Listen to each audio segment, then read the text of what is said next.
урматтуу мекендештер, биз Ак Суу жана Төш Булак командаларынын ортосундагы беттешти баштап атабыз. Бул 16 март күндөгү КТРК спорт каналындагы 3-чү беттеш.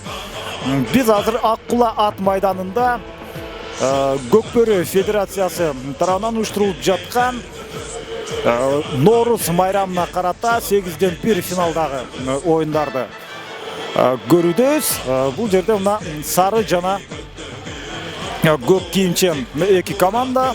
Төш Булак бул албетте көк кийимчендер, ал эми сары кийим менен ушул алардын атаандаштары Ак Суу командасы. Бул эки команда албетте буга чейинкидей Сары Өзөн менен ил бирсикинде мындай чоң айырмачылык болбойт деп ойлойм. Анткени деңгээли жагынан бири-биринен анчалык мындай өтө бири-бирине деңгээли жагынан айырмаланат деп айтуу кыйыныраак. Бирок чындыгында оюн кандай жүрөрү мына биз жеринен бул беттешти көрүүдөбүз. Ал мына оюндун жүрүшүндө гана белгилүү болот. Эки командадан азыр 4төн команда оюн талаасына чыгып, ал жерден беттеш баштала турган мезгил дээрлик келип калды. Ал ортодо биз команданын оюнчулары менен тааныштырууну баштайбыз. Төш Булактын командасы, Төш Булактын курамында бул көк кийимчендер, булардын курамдагы оюнчулар Турар Мамбетов биринчи катар саны менен эң жашы улуу оюнчулардын бири. Мындан улуу бир гана оюнчу бар, азыр ал тууралуу айтабыз. Ага чейин 1982 төрөлгөн бул Турар Мамбетов. Экинчи катар санда Рашид Кутманкулов, үчүнчү Таласбек Кыдыков, төртүнчү Кенжебек Жакыпов. Ошол замат азыр чоң улантылды жана Ак Суу командасынын оюнчусу Дамир Райымбаев, жок, Апу Арзыматов мына ушул Фунтик аттуу аты менен чабуулга барып, эсепти ачканга аракетин жасоодо. Дал ушул чабуулдан кийин гана биз курам менен тааныштырып баштайбыз. Биз караган ракурстан бул жерден албетте улак көрүнбөй калды, бирок дагы деле улак Апу Арзыматовда жүрөт. Арзыматов оңой менен улакты атаандаштарына берчүдөй түрү жок. Ал мезгилде улак оюн талаасынан сыртка чыгып кетти. Демек, дал ушул жерден эми Төш Булак командасынын тай казанынын жанындагы тегерек аралыктан албетте оюн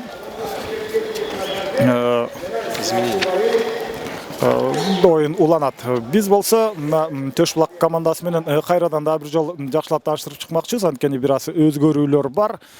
Турар Мамбетов биринчи катар сан менен, Рашид Кутманкулов экинчи, Талас Кыдыков үчүнчү, Рустам Борбиев төртүнчү, Улан Шаршымбек уулу бешинчи, Элзар Шамканов алтынчы, Жээнбек Дондаев жетинчи, Гүлжигит Ороспеков сегизинчи, Акназар Абдумуса уулу 9, Айбек Айкенов 10, Расул Ажыгапаров 11 жана Атай Жакыбалиев 12. 12 оюнчу. Бул Төш Булак командасынын оюнчулары. Команданын жетекчиси Азим Осмонов, ал эми башкы машыктыруучу Алтынбек Эсеналиев. Дал ушундай курам Төш Булактын оюнчуларынын катарында. Ал эми Ак Суу командасына келе турган болсок, булар сары кийимчендер. Аваз Ибраимов биринчи, Дамир Райымбаев экинчи, үчүнчү Дүйшөн Сейитмуратов, төртүнчү Нуртилек Сейитмуратов. Демек, булар бир тууган оюнчулар деп айтсак да болот. Адыл Сейитмуратов дагы 5-чи катар сан менен, Бакыт Жунушалиев 6-чы, Апу Арзыматов 7-чи, Калыбек Канатбеков 8, Бекболот Кубанычбеков 9, Айбек Раис уулу 10, Амантур Жолдошбеков 11 жана 12-чи Төлөгөн Кынатов. Команданын жетекчиси Искендер Кадыркулов, ал эми Жанат Осмонкулов болсо башкы машыктыруучу. Биз албетте оюнчулар менен бул жерде таанышып алдык. Албетте бул 12 оюнчунун баары оюн талаасында эмес, ар бир командадан болгону 4төн, бирок уламдан улам булар алмашып мына ушундай оюнду жүргүзүп турат. Дагы деле болсо Ақсу командасының ойыншысы улақты өз қарамағында алып тұрған. Бұл Апу Арзыматов. Жоқ, бұл жерде бірінші қатарсандағы Аваз Ибраимовқа улақ берілген. Ибраимов өзін өнөктөшін күтіп аттылы, бірақ аның екі қапталынан азыр нашыл көк киімчендер, бұлар Төшбұлақ командасының ойыншылары улақты Тайқазанға таштағанға мүмкіншілік берген жоқ. Алар жөн ғана Тайқазанға таштағанға ғана тосқолдық қылбастан улақты дағы өз қарамағына алып алғанға әрекетін жасады. Аға қарабастан Ақсу ойыншылары оңой менен улақты атандаштарына берчүдө түрі жоқ. Аваз Ибраимов улақ менен алмашулар орын алды. Екі командада тең, аны біраз күтіп тұрғандан кейін екі қорғаушыны жазғыры өткенге Аваз Ибраимовта мүмкіншілік болу, аға қаршы өзін атандашы нашындай дерлік екі атандашы келіп аны қамалауға алуда. Азыр Дамир Райымбаев Аваз Ибраимовқа жардамға келді. Андан сыртқары Амантур Жолдошбеков тағы бұл жерде 3 ойыншыға 3 ойыншы әлеме дағы бірден ойыншылар бар. Алар азыр орталық бөлікті Төшбұлақтың ойыншысын жеткірбей жатқан мезгілі олчеме орталық бөлікті отау үшін күреш уланат. Алғашқы мүнөттер абдан жоғырқы темпте башталды. Чыныгы ачык ойынды біз бұл жерде көрөздү айтсак болот. Амантур Жолдошбековты улак ал мына топтон жарылып чыкты. Жана ылдамдыгы азыр керемет. Амантур Жолдошбек уулу Ботөгөз аттуу аты менен келип эми жана бұл жерде албетте эгерде футбол тилинде болсо бул автогол деп эсептелмек. Бирок эмне болсо дагы эсеп саны ачылды. Ошентип Ақсу командасы алдыга озуп чыкты. Амантур Жолдошбеков Тайқазанға таштап жаткан, бирок бул кимдин атына жазылат? Менин оюмча Амантур Жолдошбековдун эмгеги, андыктан Амантур Жолдошбеков бул улакты Тайқазанға таштады деп расмий протоколдо жазылышы керек. Бирок албетте өзүн атаандашы дал ушул улакты Тайқазанға таштаганга мүмкүнчүлүк түзүп берип койду. Но ошол замат жерден улакты көтөрүп кеткенге эми шарт түзүлдү. Бул Расул Ажыгараев кайрадан улакты тартып алып, Дүйшөн Сейитмуратов Айкуш ысымдуу аты менен азыр бул оюнчу өзүнүн өнөктөшү аркылуу ойноп келүүдө. Өзүнүн өнөктөшү Апу Арзыматов улакты алам деп, албетте 35 килограмм салмактагы улак жеңил эмес. Андан сырткары мына ушундай жогорку күү менен ылдамдык менен баратканда 35 килограммга дагы салмак кошулат. Ошондуктан дээрлик мына бир кап салмагы бар мындай нерсени мына ушундай бир кол менен жогорку күүдө кармап калуу бир тойлы оорчулук жаратат. Албетте булар чыныгы улакчылар, көкбөрүнүн чеберлери. Андыктан баары бир мындай учурда улакты жерге таштап жибербестен өз кармагында алып калганга жакшы мүмкүнчүлүк болушу керек болчу. Апу Арзыматовда ал беттеш башталган деле алгачкы коопту алды. Дал ушул оюнчу жаратты. Бул Апу Арзыматов 1986-жылы төрөлгөн. Азыркы учурда ушул 30 жашка таяп калган учуру чыныгы көйлүү күчүнө келип турган мезгили. Ең башкысы улак жерде эмес, андыктан улак жерде калбай ушундай ат үстүндө оюнчулардын колунда жүргөн убакта эч качан көкбөрүнүн мына ушундай кызыктуу экени мындай четте калбайт. Ортодо бир топ алмашуулар орун алды. Азыр болсо Төшбұлақ командасынын Тайқазанынын тушунда демилгени колго алуу үчүн болгон аракеттер орун алып, 4-4 азыр Ак Суу командасынын оюнчулары мына ушундай ары бери түрткүлөп олтуруп, эң аягында улак аянттан сыртка чыгып кетти. Эл аралык термин менен бул жерде алып баруучу аут абалы орун алганын айтууда, чындыгында бул аянттан жөн гана сыртка чыкты деген түшүнөк. Төш булак командасынын Тайказанын жанындагы атайын белгиленген аймакка улак ташталды. Эки команда да тең бирден оюнчу чыгып, улакты жерден көтөрүп кетүүгө болгон аракетин жасайт. Төш булактан чыккан оюнчу Гүлжигит Оросбеков 1997-жылы төрөлгөн эң жаш оюнчулардын бири. Анын атынын ысмы ушундай Жорго. Ал мезгилде Айбек Раис уулу улакты өз карамагына алып, жогорку ылдамдыкта баратат. Ага каршы болгону бир гана атаандаш бар. Ошол атаандашты албетте коргонууга анын өнөктөшү алышы керек болчу. Айбек Раис уулунда дагы деле улак, бирок Турар Мамбетов ага мына каршылык көрсөтүп, колунан улакты жулуп алган болгон аракетин жасоодо. Жана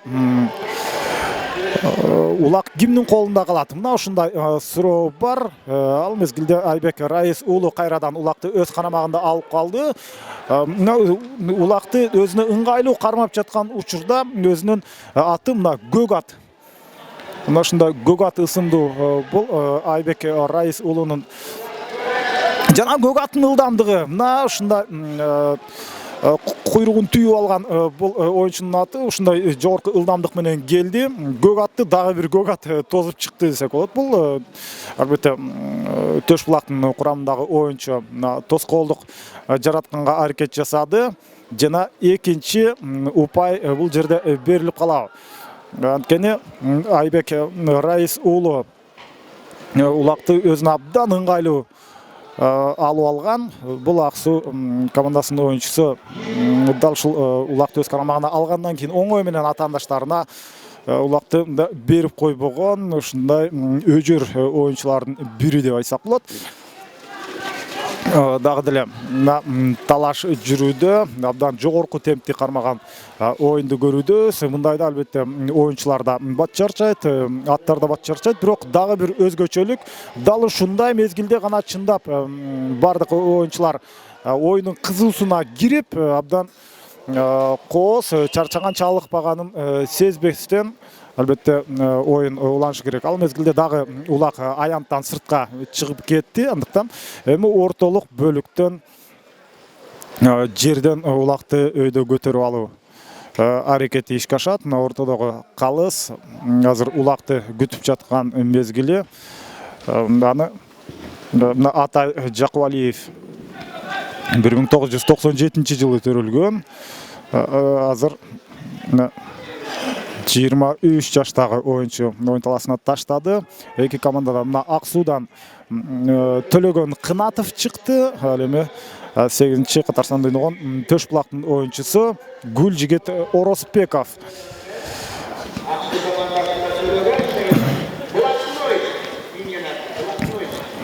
Төлөгөн Кынатовдун минген аты Блатной. Ошундай өзгөчө анчалык көкбөрүдө мындай жолугу бербеген сейрек кездешкен аттардын бири. Азыр дал ушул Блатной ат атаандашын жакын жолотпой Гүлжигит Оросбековду таптакыр улакка жолотпой өзү Төлөгөн Кынатов улакты көтөрүп кеткенге аракет жасайт. Төлөгөн Кынатов ыңгайлуу учурду ээлей албай атат. Азыр улакты кармады, бирок ыңгайсыз жеринен кармап алды. Ага карабастан өйдө көтөрүп кеткенге мүмкүнчүлүк боло жок. Мындай бутунан улакты кармабагандан кийин ушундай жүнүнөн кармап көтөрүп кетүү бир топ оорго турат. Ага албетте каршылык көрсөткөн ошол Оросбеков, Гүлжигит Оросбеков 1997-жылы төрөлгөн. Ал эми Төлөгөн Кынатов 1988. Демек 9 жаш айырмачылык бар. Бул жаш айырмачылыктан мурда эң башкысы кимиси азыр ыңгайлуу позицияны ээлесе, мына ошол оюнчу улакты көтөрүп кетмек. Ал мезгилде ортодогу калыс булардын убактысы бүтүп калганын мына белгилеп, ошол замат кезектеги кийинки оюнчуларды чыгарды. Деми Атай Жакыбалиев жана Амантур Жолдошбеков. Азырынча эсеп сандары 1-0, мына ошол бир жолу улак тайгаздандан орун алган болсо, аны ишке ашырган ушул Амантур Жолдошбеков. Амантур Жолдошбеков өзүнүн атаандашы Жакыбалиев улакты алып жатканда артынан түртүп, Амантур Жолдошбеков кайрадан улакты такымга басып баратканда, мында албетте бир учурда эки аракетти ишке ашырыш керек болуп калды. Эмне үчүн? Анткени улакты ошол такымга басып жаткан учурда ошол замат аттын тизгинин да толук ээлик кылышы керек болчу. Ошол аттын тизгинин кармайм деп улакты түшүрүп алды. Андыктан эми атайын белгиленген чийиндин ичинде улакты жерден көтөрүп кетүү үчүн болгон аракет жасалууда. Байкашымча, бул жерде Төш Булак командасынын оюнчусу улакты жерден көтөрүп кетти. Бирок тайказанда албетте айланып өтүп кетишти дагы. Бул жерден ошол Рустам Борбиев улакты өз колунда кармап калбастан белгиленген аяттан сыртка чыгып бараткан учурда жерге таштап кетти. Эми кийинки оюнчулар кайсы оюнчу азыр улакты жерден көтөрүп кеткенге мүмкүнчүлүк болот. Төш Булактын оюнчусу толугу ишенимдүү кармады, бирок мына аттар улактын башка жагынан буту менен басып алгандыктан аны көтөрүп кетүү анчалык ишенимдүү болуп чыккан жок. Улак үчүн болгон күрөш уланат. Эсиңиздерге салып өтөбүз, бул команда мына ушул А секторундагы командалар Төш Булак жана Аксуу оюнчулары, Аксуу командасынын оюнчулары. Бул командадан кимиси утса, чейрек финалда Бөрүлү командасына каршы ойнойт. Ал эми кимиси утулса, аларды Көкжал командасы күтүп алмакчы. Көкжал менен Бөрүлүнүн ортосунда аябагандай айыгышкан күрөш жүрдү. Негизги убакытта жеңүүчү аныкталган жок. Кошумча убакытта да жеңүүчү аныкталган жок. Андан кийин мына ушундай буллет ишке ашып, анда 2-1 эсенде Бөрүлү командасы жолдуу болуп чыккан. Дал ошол татыктуу эки атаандаштын бирөөсү албетте бүгүн бул эки команданын жеңүүчүсүн ошол Бөрүлү командасы ээлеп турат. Ал мезгилде эсеп саны албетте 1-0 бойдон калууда. Эми ушул Аксуу командасынын тайказанынын жанындагы мына тегерек аймакка улак ташталды. Аксуудан Айбек Раис уулу, ал эми Төш Булактан Рустам Борбиев. Рустам Борбиев 1980-жылы төрөлгөн. Бул оюнчу өз командасындагы эң тажрыйбалуу жана жашы улуу оюнчу болуп эсептелет. Андыктан Рустам Борбиев өзүнүн тажрыйбасын дал ушул жерден көрсөтүшү керек. Анткени анын атаандашы Айбек Раис уулу болсо 1995-жылы төрөлгөн, өзүнүн атаандашына караганда 15 жашка кичүү. Ушундай чоң айырмачылык, күч атасын тааныбайт деген дагы мына ушул деп айтсак болот. Айбек Раис уулу улакты жерден көтөрүп кеткенге аракет жасады. Анын көк аты мына канчалык атаандашынын атын сүрүп чыгаруу менен улакты алып калганга аракетин жасаган. Азыр Айбек Раис уулу эңкейип улакты алайын деген учурда ошол замат Рустам Борбиев аны андан ары сүрүп, ыңгайлуу учурду түзүп бербей, дал ушундай аракетин көрсөтө берет. Чебер оюнчулар булар. Ал мезгилде Раис уулу улакты дагы бир жолу жерден көтөрүп кеткенге аракетин жасады. Ал мезгилде Рустам Борбиев дагы бир эңкейип көрдү, бирок анын колу улакка жете берген жок. капталып калысы бул оюнчуларды мына жакшылап ысар эсеп салып карап турган мезгилинде Айбек Раис уулу улакты жерден көтөрүп кетиши керек болчу. Ал бир аз шашып койду, анткени натандашы Борбиев жакын келип калгандай сезилген. Чындыгында дагы бир жарым секундта кененирээк ойлонгонго убактысы бар болчу. Булардын мына белгиленген мөөнөтү соңуна чыгып, кийинки оюнчулар мына аянттын ичине кирет. Бул Нуртилек Сейитмуратов 1997-жылы төрөлгөн 23 жаштагы оюнчу. Атандашы Талас Кыдыковго каршы чыкты. Бул жерде да бир топ айырмачылык бар. 16 жаш. Нуртилектин минген аты мальчик. Мына ушул бул Нуртилектин минген атын мына бир караганда мына ушундай балакай экени көрүнбөйт. Нуртилек мына ыңгайлуу улакты кармаганга жетише алды. Азамат мына эки колу менен көтөрүү менен өзгөчө мына сейрек кездешкен учур. Көбүнчөсү мына бир кол менен тартышат. Ал эми бул ошол замат эки кол менен тартып Нуртилек Сейитмуратов жаңа гана аралыкты кыскартып кеткенге аракет жасады эле. Ал учурда Аваз Ибраимов улакты ишенимдүү өз карамагына ала алды. Жогорку ылдамдыкты бул жерде жасаш керек. Өзүнүн өнөктөшү мына каршы Апу Арзыматов жакшы коргонууга өттү эле. Эң башкысы Тайказанга бараткан учурда жолунан эки оюнчу тосуп чыккан. Улак кайрадан жерге түшүп калды. Төшбулак оюнчулары улакты өз карамагына алып, эми алар карама каршы Тайказанды көздөй жөнөшү керек. Жана биринчи тайм ал учурда соңуна чыгып калды. Эми гана чабуулга чыгып жаткан учурда Төшбулак эсеп сандарын теңегенге аракетин жасамак, бирок 1-0 эсебинде биринчи 20 мүнөттүк соңуна чыкты. Биз албетте тыныгуудан кийин сиздер менен экинчи бөлүктө жолугабыз.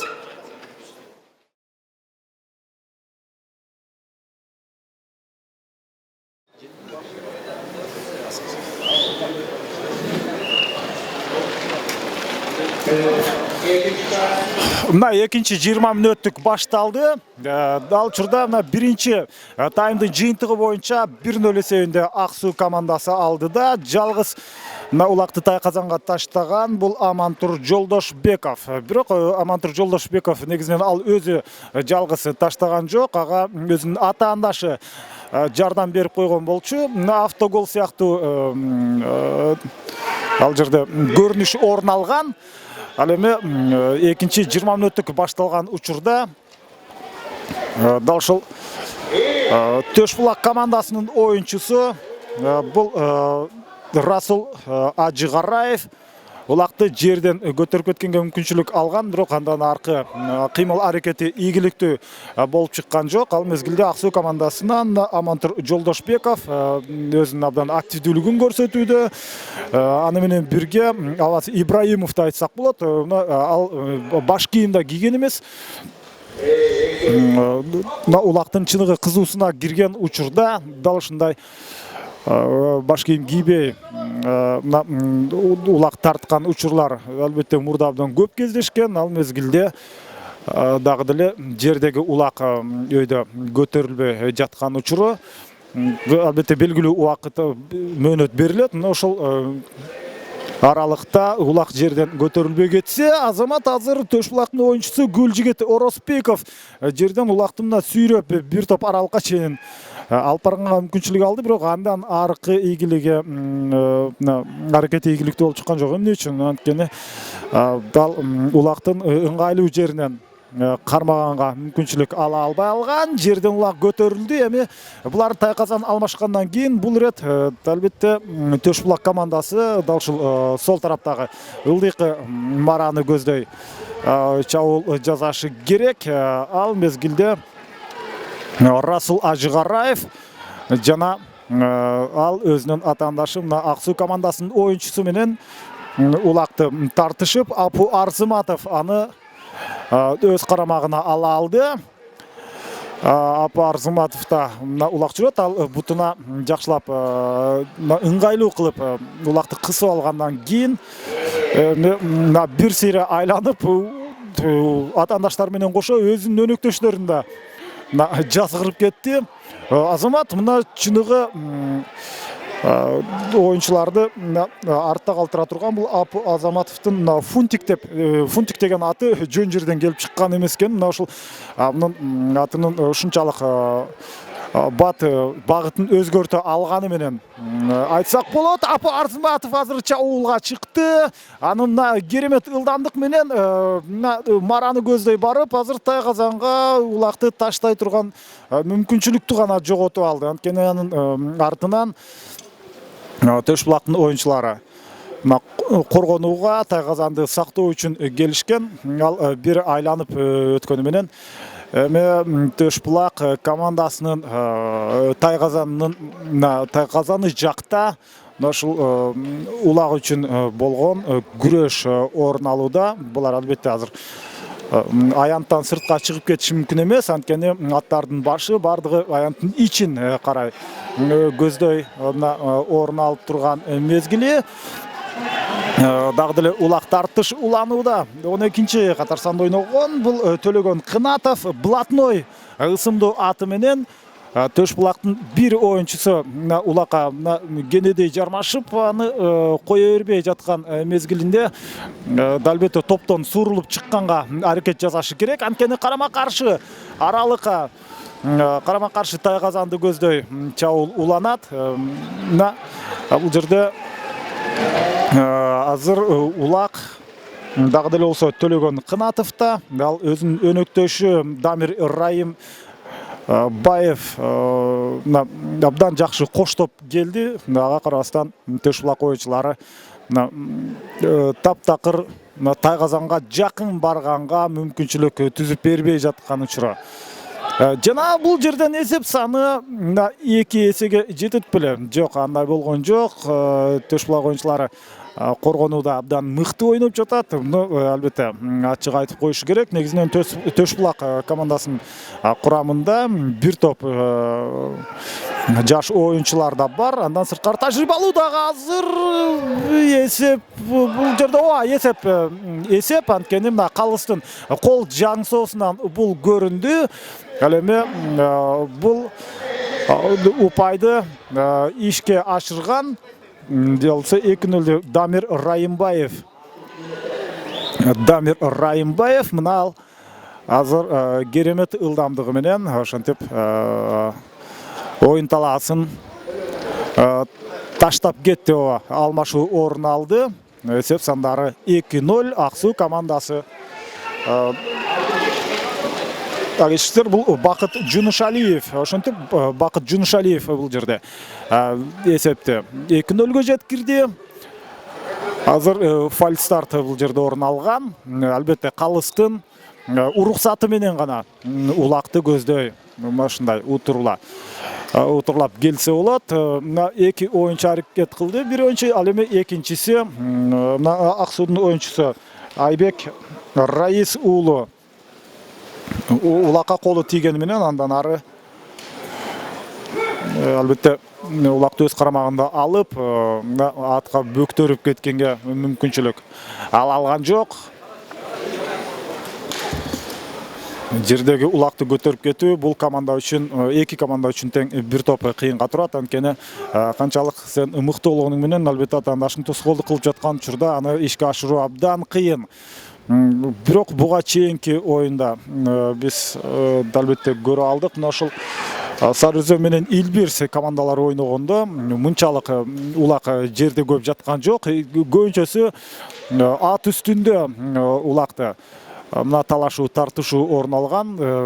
Канчалык атаандаштар бири-бирине татыктуу болгон учурда улак ушундай жерде көбүрөөк туруп калат. Азыр Ак Суудун оюнчулары Дүйшөн Сейтмуратов жана Амантур Жолдошбековдор улакты жерден көтөрүп өз карамагында алып калганга жетише алды. Бирок аны менен албетте Төш булак оюнчулары макул эмес. Ошондуктан ошол замат алар каршылык көрсөтүп, азыр каптал чийиндин жанында. улакты албетте катал чейинен бул жерде улак чыгып кетти деп эсептелет дагы. Эми ортолук бөлүктөн улакты албетте көтөрүп кетүү орун алат. Ак суу курамасынан Нуртилек Сейитмуратов чыкты. Анын атандашы мына Төш булак. Анда 12-нчи катар санда ойноп аткан Атай Жакыбалиев. Атай Жакыбалиев бул 1997-жылы төрөлгөн жаш оюнчулардын бири. Эми Нуртилек мальчик аттуу аты менен бул дагы 1997 экөө тең бирдей тең жаш курактагы оюнчулар. Кимисинин тажрыйбасы көбүрөөк экени мына ушул жерден билиниши керек. Дерлик деңгээли бирдей болсо анда албетте мындай жерден улакты көтөрүп кетүүгө дээрлик мүмкүнчүлүк болбойт. Нуртилек Сейитмуратов ыңгайлуу позицияны өзүнө ээлеп алды. Бирок өтө ыңгайлуу эмес. Эмне үчүн? Анткени улакты көтөрүүгө мүмкүнчүлүк болбой жатат.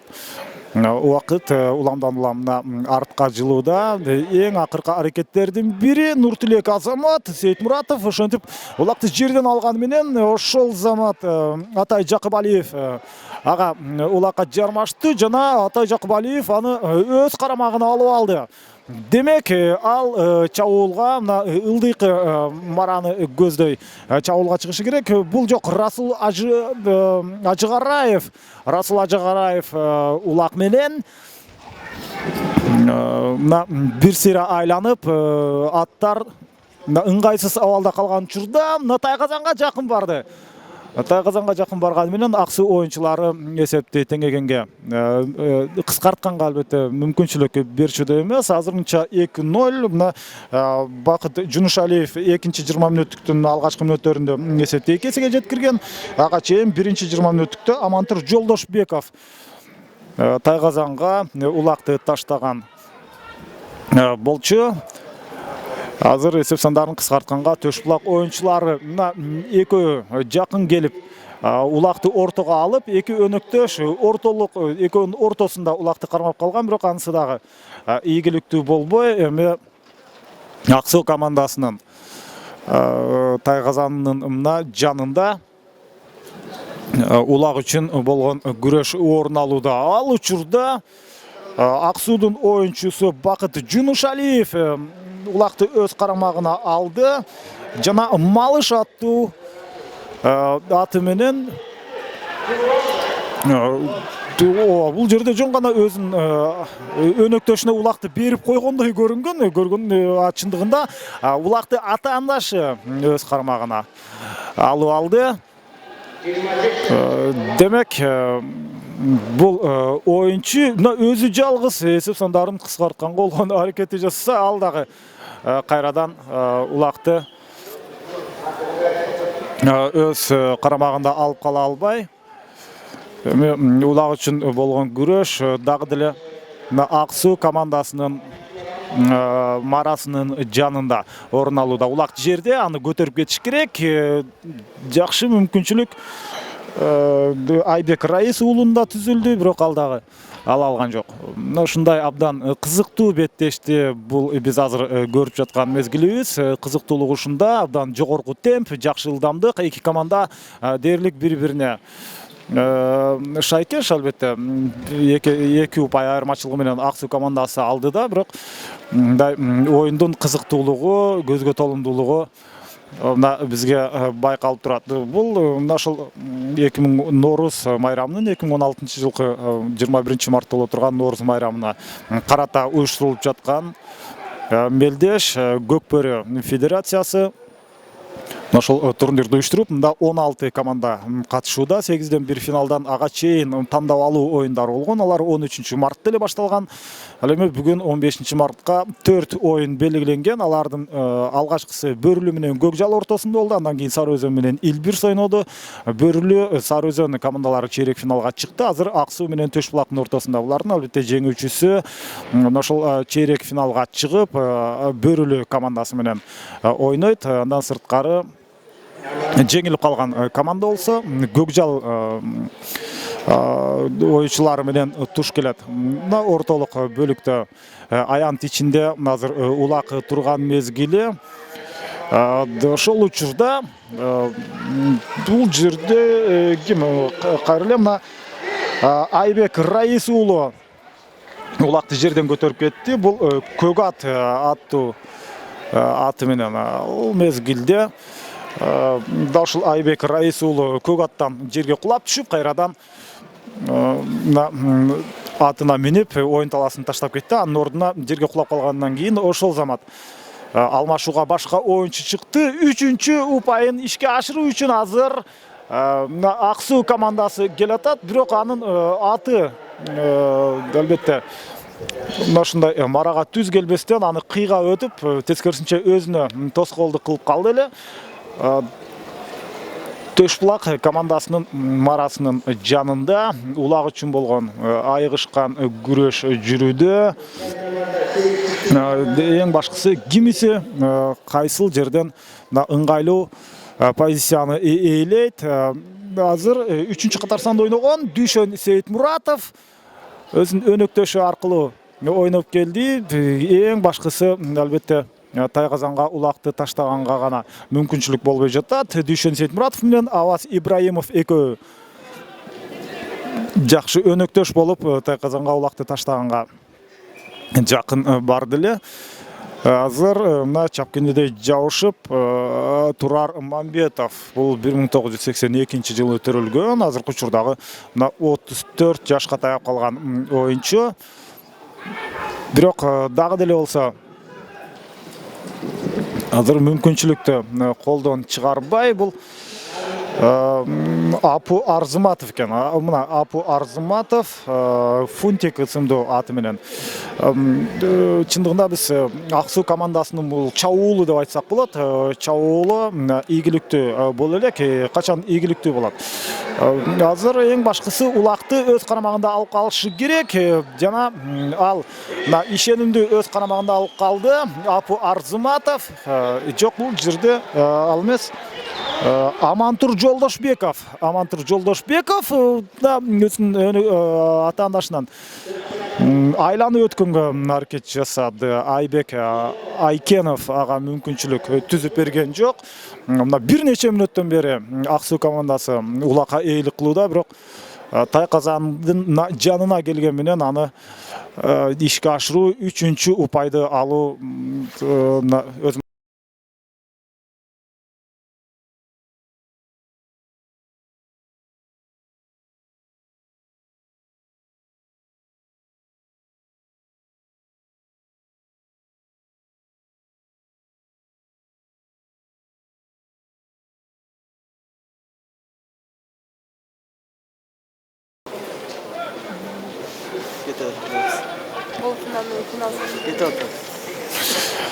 мына эми Төшбулак командасынын Тайказанын жанындагы мына тегерек аймактан дал ушул жерден эки команданын бирден оюнчусу азыр улак үчүн күрөшөт. Мына алар азыр Ак Суу командасынан Нуртилек Сейитмуратов, Мальчик аттуу ысымдуу аты менен ортодогу калыс аянттын ичине кирип, уруксат бергенден кийин гана кайра сыртка чыгып кетти. Ал мезгилде Айбек Айкенов жана Нуртилек Сейитмуратов экөөнүн кимиси ийгиликтүү болуп чыгат. Албетте экөө тең ийгиликтүү болбой калышы мүмкүн. Анткени калыстын берилген убактысы бул жерде чектелүү.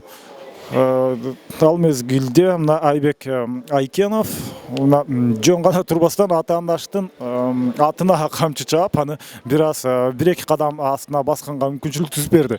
Кандай кооз көрүнүш бул жерде орун алды. Нуртилек Сейитмуратовдун аты ушундай улакты буту менен акырын басып туруп, андан кийин өзүнүн ээси бул жерден улакты кармаган учурда кайрадан колун кое берген. Нуртилек Сейитмуратов улакты өз карамагына ала алды. Эң башкысы атаандашына Айкеновго улакты тартышып атканда берип коюшу керек болчу. Анткени анын эмге келе, аны менен албетте Айкенов макул болгон жок. Азыр ал мына ушундай бутун ашырып улактын үстүнөн азыр экөө кимиси тартып кетерине азырынча так божомол айтуу кыйын. Жана Нуртилек Сейтмуратов улакты өз карамагында алып калды. Тайказанга жакындоо бир тойле кыйынчылыкка турчуду. Анткени анын жолу толугу менен жабык. Нуртилек Сейтмуратов бул 1997 жылы төрөлгөн оюнчу. Жаш оюнчулардын катарына кирет албетте. Эң жаш оюнчулардын катарына кирет деп айтсак болот.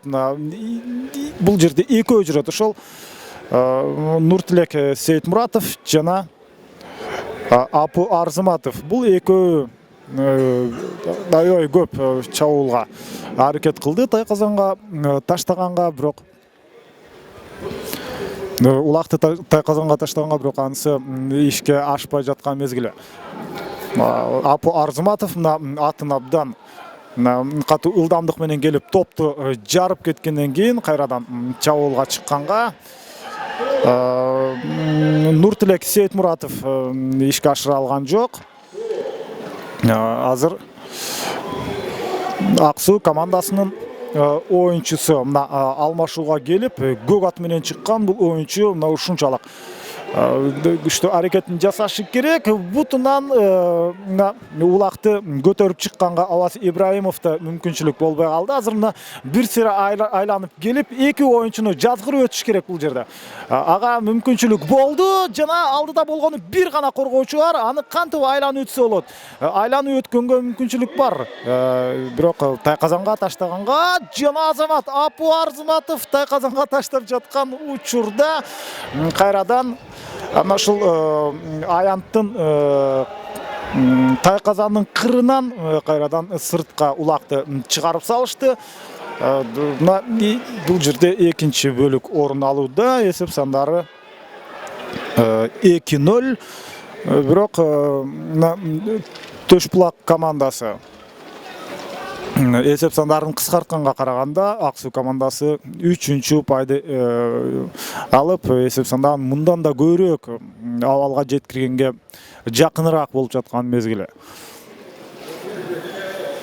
Улак үчүн күрөш кызыктуусу мына ушунда. Бул көбүнчөсү улак жерде жатпай, ушул ат үстүндө талаш жүрүп келет. Ошентип экинчи бөлүк дагы соңуна чыкты. Эсеп саны 2-0. Аксуу командасы ар бир таймда бирден упай алды. Бул стабилдүү көрүнүш, бирок бул беттештин тагдыры чечиле элек. Ал кийинки 3-20 мүнөттүктө билинмекчи.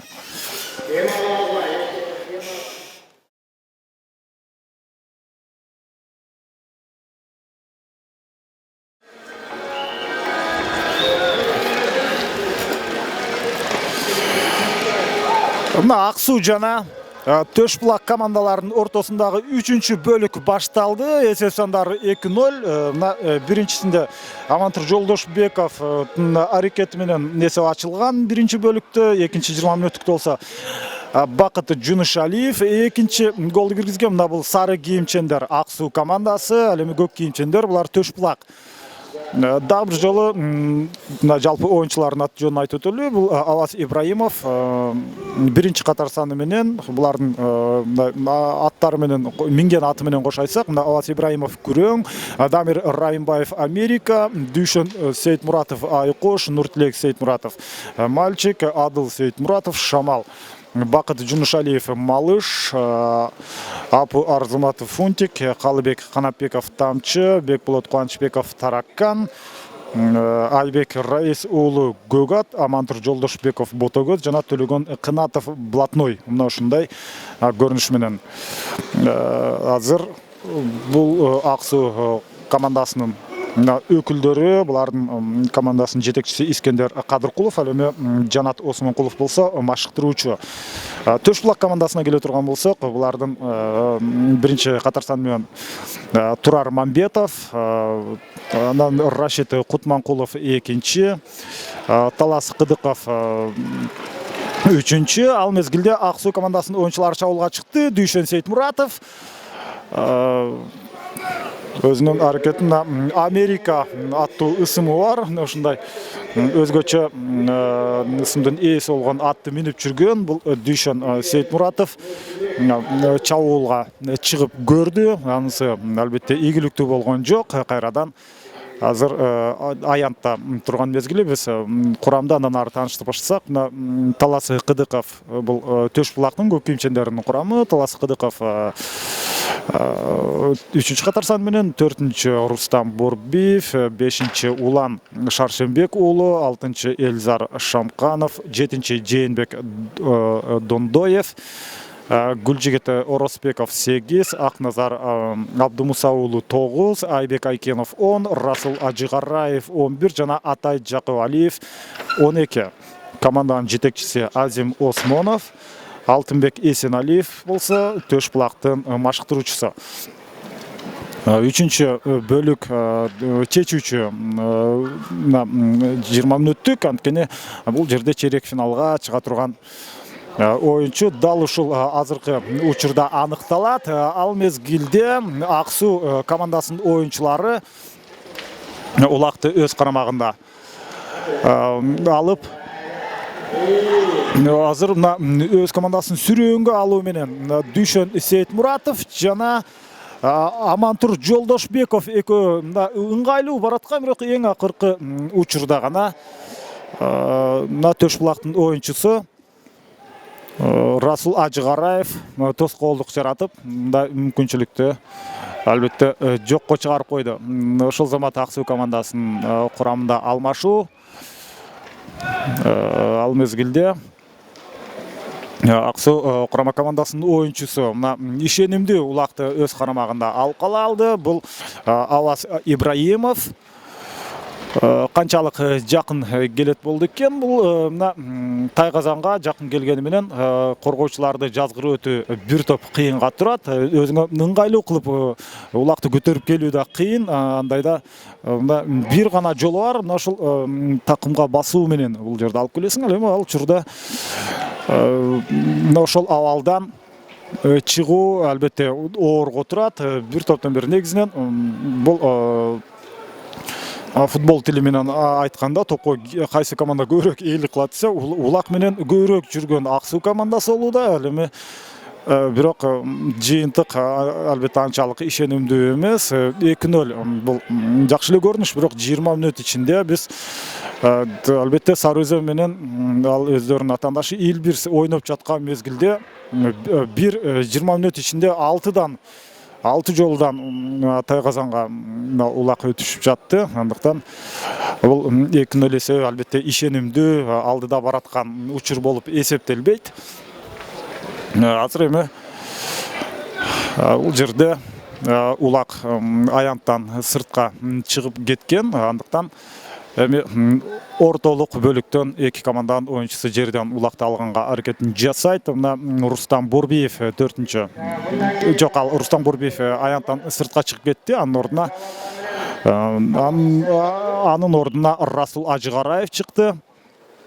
Расул Ажыгараев менен Ак Суудан Айбек Раис уулу. Айбек Раис уулу мына көк аттын ээси. Ажыгараев болсо бул кашка ат. Мына ушундай, бирок бул жерде албетте биякта табыштамада, заявкада ушундай кашка ат деп жазылган, бирок биз бул жерден кашка атты көрө алган жокпуз. Демек башка ат менен чыккан. Бирок Ак Суу командасынан Айбек Раис уулу улакты жерден бөктөрүп кеткенге көбүрөөк аракетин жасоодо. Бул Ак Суу командасы кайсыл райондон келген айта турган болсок, булар Чүй облусунун Москва районунун командасы. Ал эми Төш булак бул Сокулук. Негизинен менин жеке пикиримде бул жок, Сокулук районунда ушул Төш булак деген айыл бар. Дал ошол айылдан чыккан, ошо негизин түзгөн оюнчулар болуш керек. Ошондуктан Төш булак деп аталган. Бул Сокулук командасынын Сокулуктан келген бул команда албетте азырынча 0-2 эсебинде артта. Москва районунун өкүлдөрү эми убакыт өткөн сайын алардын 2-0 эсе ишенимдүү болуп баштайт. Анткени убакыт азыр Ак Суу командасына иштеп жаткан учуру. Эгерде чейрек финалга Ак Суу командасы уламдан улам жакындап бара жаткан учурда ага макул эмес болсо, Төш Булак командасы алгач эсеп сандарын кыскартышы керек. Кыскартуу албетте жеңилге турбайт. Ак Суу командасынын оюнчулары улакты өз карамагында алып жүрүү жагынан абдан жакшы, чебер экенин далилдеп өттү. Эми Ак Суудун Төш Булактын дарбаза тайказанынын жанында ошол жерде тегерек чийилген аймактын ичинде эки командадан тең бирден оюнчу жерден азыр алып барчу жерде айтып атат. Жекеме-жеке. Чындыгында бул жекеме-жеке дуэль деп айтсак болот. Бир топ андан айткан сөздөн негизинен бул нерсенин мааниси өзгөрбөйт. Айбек Айкенов жана Нуртилек Сейитмуратов. Нуртилек Сейитмуратов мальчик деген аты менен азыр жерден улакты кармаганга бир аз мүмкүнчүлүк болду эле. Бирок ошол замат Айбек Айкенов Байтерек деген аты менен чындыгында Байтеректе болгон ушундай бир чоң кооз аттардын бири бул Айбек Айкеновдуку. Эми калыстын берилген убактысы дагы албетте чеги бар. Ал соңуна чыгып кала турган болсо, кайрадан улакты кармаганга Нуртилекте мүмкүнчүлүк болду. Бирок ал андан ары жок дегенде ушул белгиленген чийиндин сыртына чыгып кеткенге дагы мүмкүнчүлүк ала алган жок. Мына бийиктете атын үстүнө чейин көтөрүп, Нуртилек Сейитмуратов өз карамагына улакты алып алды. Эми бул Сейитмуратов үчүн, Нуртилек үчүн эң башкысы негизи Ак Суу командасы үчүн албетте сөзсүз түрдө улакты тайказанын ичине таштоо эмес. Ушинтип күрөшүп жүрө бере турган болсо деле убакыт өтө берет. Ал учурда ошентип эсеп саны 3-0 жетти. Бул жерде мен так бир оюнчу тайказанга улакты таштады деп айтуу дагы кыйын. Эң башкысы мына ошол Нуртилек Сейитмуратов, андан сырткары Бакыт Жунушалиев. Мына ушул экөө бул улакты алып тайказанга таштады. Бирок мен оюнча эгерде бир оюнчунун аты жазыла турган болсо, анда Нуртилек Сейитмуратовдун атына жазылышы керек. Дал ошондой Нуртилек Сейитмуратов 3-0 эсебин каттады. Бул чейрек финалга чыгуу үчүн болгон чоң билдирүү дал ушул жерде орун алды деп айтсак болот. Эми кезектеги улакты албетте ордунан көтөрүп кетүү үчүн болгон аракет. Азыр албетте калыстын уруксатысыз булар чабуулга чыгып кетти. Андыктан кайрадан экинчи аракет менен келип, бул жерде биринчи улакка ким жетет деген маселе эмес. Улакты жерден албетте ким көтөрүп кетет деген учур өзгөчө көрүнүш орун алды. Айбек Раис уулу улакты кармап, ал эми улакты атаандаштын оюнчусунун аты басып алгандыктан ал аттан түшүп калып, андыктан мына азыр жөө оюн талаасынан Айбек Раис уулу чыгып бараткан учуру. Негизинен Айбек Раис уулу ошол буга чейинки 2 бөлүктө жана 3-чү бөлүктүн алгачкы мүнөттөрүндө деле жаман оюн көрсөткөн жок. Жакшы оюн көрсөттү. Анын командасы утуп аткан учуру. Азыр ал каптал чийинден гана өзүнүн атына кайрадан минип отурат. Ал учурда албетте анын ордуна башка оюнчу алмашууга чыккан.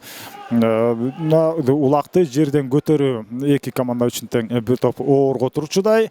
Калыстын албетте ал убакытты карап турат. Андыктан биз калыс менен тааныштырып турган болсок, бул Эсенгол Нураков.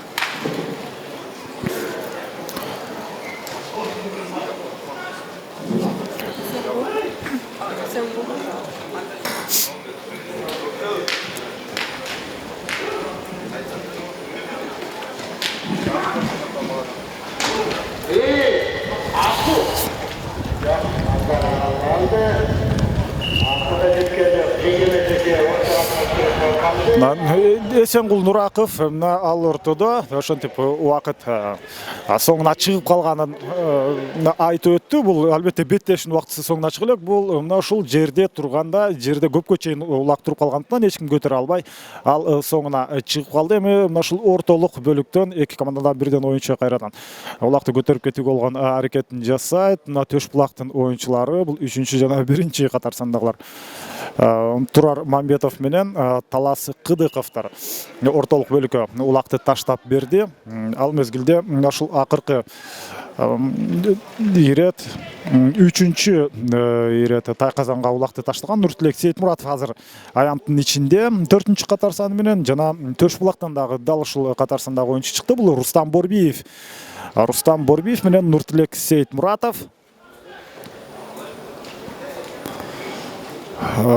Нуртилек Сейитмуратов атаандашын Рустам Борбиевти аянтка жакын жолочуда эмес. Рустам Борбиев азыркы учурда бул 36 жашта, ал эми Нуртилек Сейитмуратов болгону бул жерде 23 жашта. Дээрлик 12 жашка улуу. Азыр Нуртилек мына улакты өз колуна ыңгайлуу алганга мүмкүнчүлүк түзүлдү. Эми өзүнө мына бутуна ишенимдүү кысып алгандан кийин эми Нуртилек Сейитмуратов кайрадан чабуулга чыгышы керек. Дал ошондой мына чабуулга чыкканга мүмкүнчүлүк болду. Ал өзүнүн өнөктөштөрүнүн албетте жардамын күтүп калды дагы. Чабуул үзгүлтүккө учураганы менен топ алардын өздөрүнүн карамагында. Эми ошол замат Апу Арзыматовго улак өткөрүлүп берилди. Апу Арзыматов ал өзүнүн мына ушундай фунтик аты менен азыр мына ушундай ылдамдыкты кошуу менен чабуулга баратат. Анын тегерек четинде толугу менен албетте Төш булактын оюнчулары. Демек бул жерден Тайказандан улак орун алышы бир дээрлик мүмкүн эмес. Ал учурда ушундай Тайказанды айлануу менен андан ары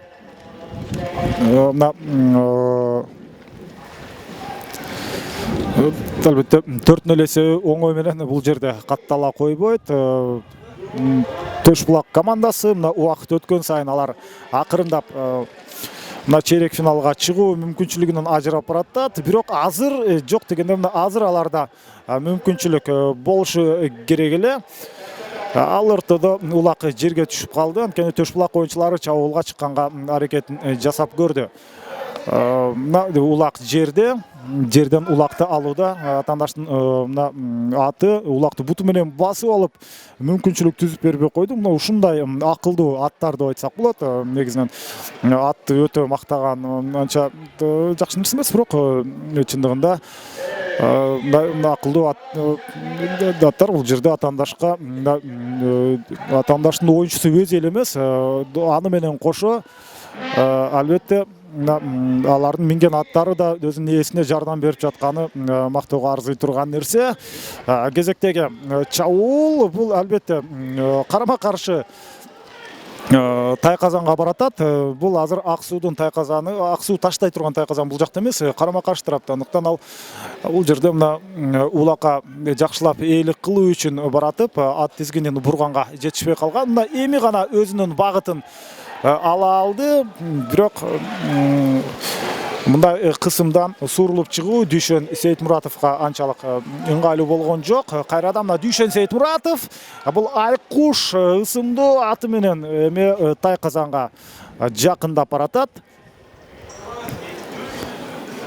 Тайказанга жакын барганы менен эң негизгиси мен Дүйшөн Сейитмуратовдун азыркы кыймыл аракетини туура деп баалайт элем. Анткени аларга убакыттын өткөнү маанилүү.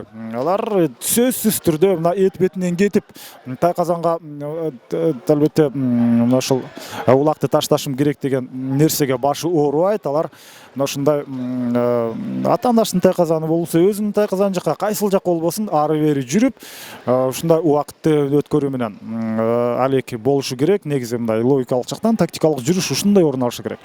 Менин оюмча муну албетте Ак Суу оюнчулары абдан жакшы түшүнөт. Алар кече бүгүн эле албетте көкбөрү ойноп жүргөн оюнчулар эмес.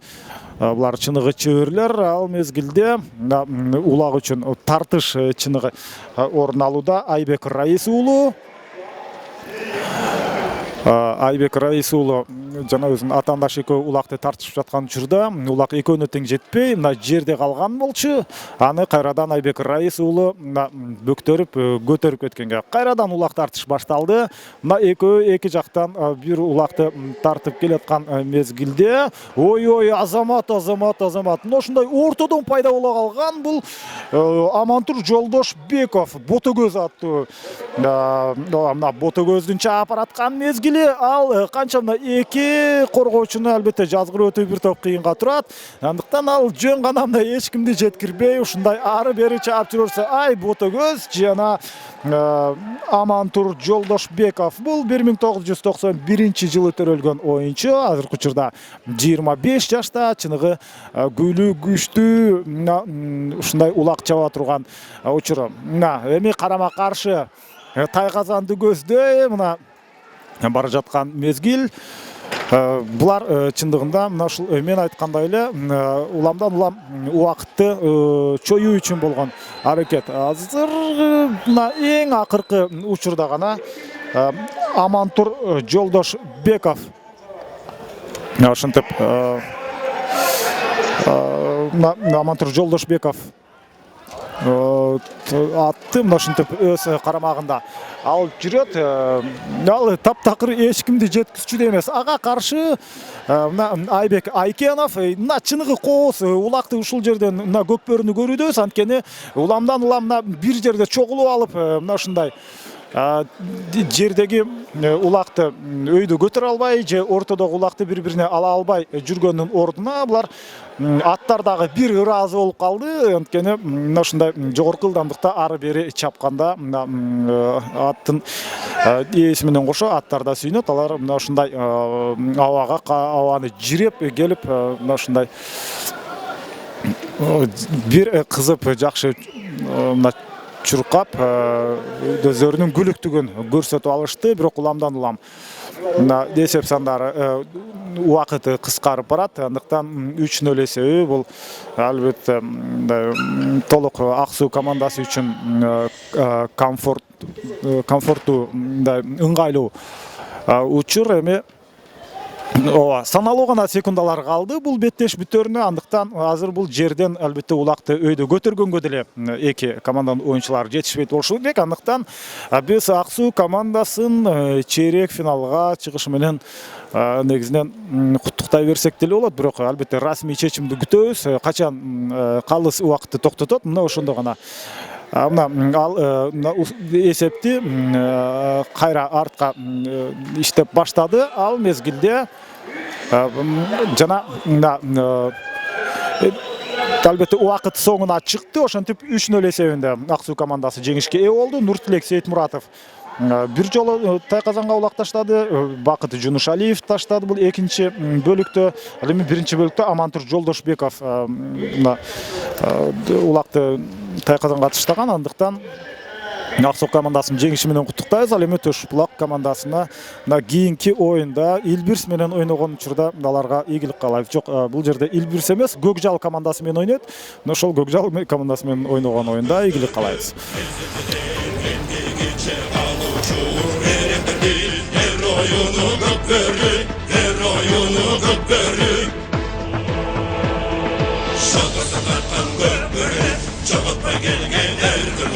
Çok ese atan mekke'ge çalıp gelgen şerdirimiz. Anmazın tokumları turasın, kaltağılan bağalardın uğrasın. Kırmızlardan gökbörünün gökdoğusun, kılımdarga ulansın, kılımdarga ulansın. Şalırsa tartan gökbörü, çalıp gelgen erdirimiz. Çok ese atan mekke'ge çalıp gelgen şerdirimiz. Şalırsa tartan gökbörü, çalıp gelgen erdirimiz. Çok ese atan mekke'ge çalıp gelgen şerdirimiz.